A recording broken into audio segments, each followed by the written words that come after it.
So, gamit nga pala natin ating Vivo X200 Pro and then ganito yung view natin and then try natin i-zoom sa So, makapal na yung ulap, medyo mahirapan na tayo at hindi tayo makakuha ng sharp.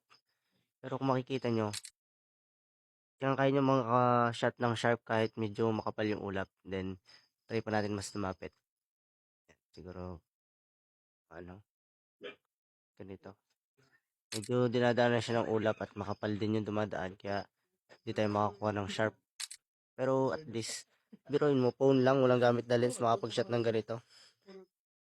Hindi pure yung pagka-detailed niya, pero at least nakukuha niyo yung mga bakas-bakas sa moon.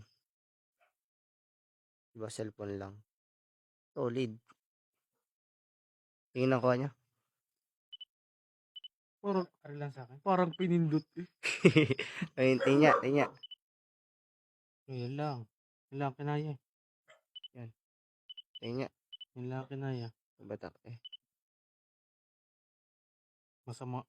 Bilog lang eh. Amin sa akin, boy. Yan lang. Amin sa akin. Wala. Kahit walang lens. Paldo eh, Maganda pa rin yung akin eh. Dito ako namangha. Makita naman ng... Tama rin, boy.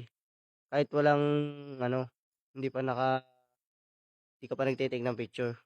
Tama sa paningin mo ngayon, ang dilim na. Sa paningin ko ngayon, madilim na eh. Tama dito. Alam mo naka night vision eh. Try natin mag-take ng photo. Galing ng stabilization ng camera kasi pag ganitong long exposure, madalas nagbo-blurred na. Pansin nyo. Solid. Try natin mag-zoom para malaman yung stabilization niya. Try natin mag-take ng picture night mode. Sama na yung night mode. Ito yata yung night mode nandito sa landscape ang pagkakaalam ko.